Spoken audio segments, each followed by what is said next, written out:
안녕하세요. 참아지외과 박인수 원장입니다. 오늘은 지난 시간에 이어서 하지정맥류 수술 방법들에 대해서 보다 자세하게 알아보도록 하겠습니다.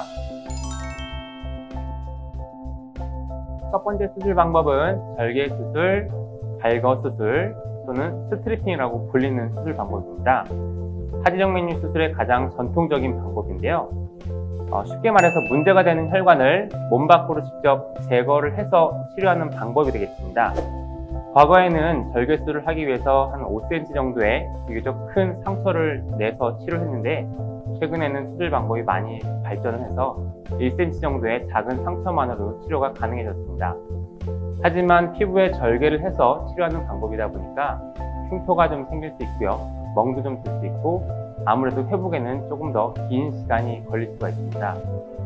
하지만 이미 혈관이 혈전이 생겨서 막혀 있거나 혈관이 심하게 구불구불하거나 또는 혈관이 너무 많이 늘어나 있는 경우에는 가장 좋은 치료 방법이 될 수가 있겠습니다.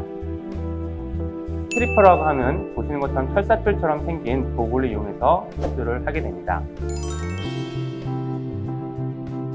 두 번째 수술 방법은 레이저 수술입니다. 다른 말로 레이저 정맥 폐쇄술이라고 불리는데요.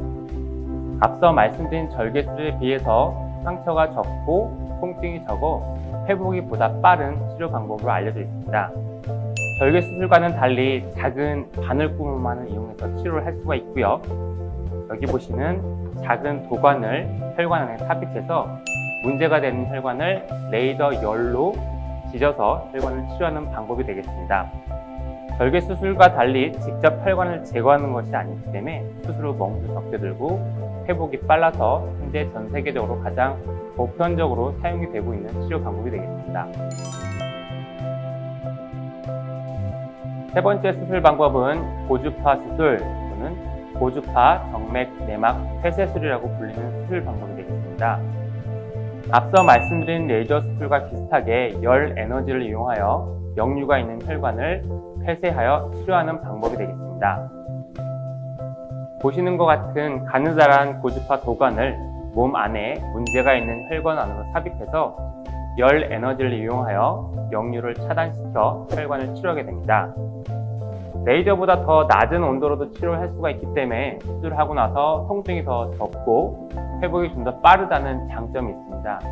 다만 도관 자체가 레이저보다 좀 더 고가이기 때문에 수술 비용이 더 비싸다는 단점이 있습니다.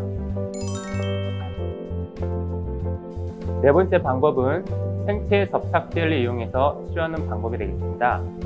보통 상품명을 따서 베나실 또는 시아노 아크릴레이트를 이용한 복제정맥 폐쇄술이라고 부르게 됩니다.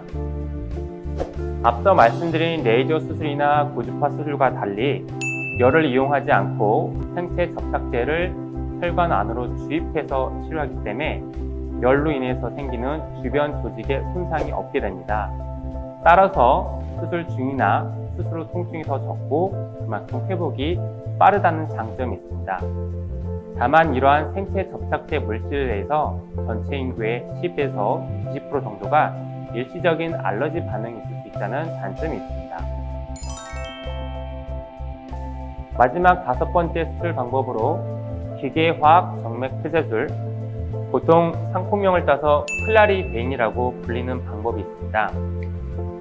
앞서 말씀드린 베나실과 비슷한 개념으로 약물을 혈관에 주입해서 치료하는 방법인데요. 레이저 수술이나 고주파 수술과 달리 열 에너지를 이용하지 않기 때문에 주변 조직에 손상이 없어 가장 회복이 빠른 방법으로 알려져 있습니다. 또한 베나실과는 다르게 알러지 반응은 없지만 한꺼번에 너무 긴 혈관을 치료할 수는 없다라는 단점이 있을 수 있습니다. 너무 다양한 수술 방법이 있어서 헷갈리시죠?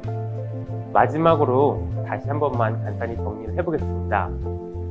하지정맥류 수술 방법은 총 3가지 형태로 분류를 해볼 수가 있고요. 첫 번째가 절개 수술이 되겠습니다. 말 그대로 피부에 직접 절개를 해서 문제가 되는 혈관을 몸 밖으로 빼내서 제거해서 치료하는 방법이 되겠습니다. 어쩔 수 없이 작은 흉터가 남게 되고요. 수술 후에 멍이 좀 더 들 수 있고 치료 후에 회복 기간이 좀 더 길다는 단점이 있을 수 있습니다. 두 번째, 2세대 치료 방법이 레이저 수술, 고주파 수술로 분류되는 방법인데요. 레이저 또는 고주파의 열을 이용해서 문제가 되는 혈관을 열 에너지로 지져서 치료하는 방법이 되겠습니다. 절개 수술에 비해서 흉터가 더 적게 남고 통증이 더 적고 회복이 빠르다는 장점은 있지만 절개 수술보다는 치료 비용이 좀 더 고가라는 단점이 있을 수 있습니다. 마지막 3세대 치료 방법이 베나실과 클라리벤으로 불리는 방법인데요. 앞서 말씀드린 방법이 절개술은 직접 혈관을 제거하고 레이저나 고주파는 열로 혈관을 직접 지져서 치료하는 것과는 다르게 약물만을 혈관 내에 주입해서 치료하기 때문에 수술 중에 주변 조직의 손상이 가장 적은 방법이 되겠습니다. 따라서 현존하는 방법 중에 가장 통증이 적고 회복이 가장 빠른 방법으로 알려져 있습니다. 다만 이 3세대 치료 방법은 모든 경우에 다 시행할 수는 없기 때문에 경험이 많은 혈관외과 전문의와 상담 후에 치료 방법을 결정하는 것이 좋겠습니다. 자, 좀 정리가 되셨나요? 그런데 이렇게 다양한 수술 방법이 있고 과거에 비해서 수술 방법들이 훨씬 간편해졌는데도 당장 큰 불편이 없다고 치료를 미루는 경우가 다반사입니다. 하지만 하지정맥류는 무시무시한 합병증을 동반할 수도 있다는 사실을 알고 계셨나요? 하지정맥류를 방치하면 어떻게 될까요? 다음 시간에는 하지정맥류의 합병증에 대해서 자세하게 알아보도록 하겠습니다. 감사합니다.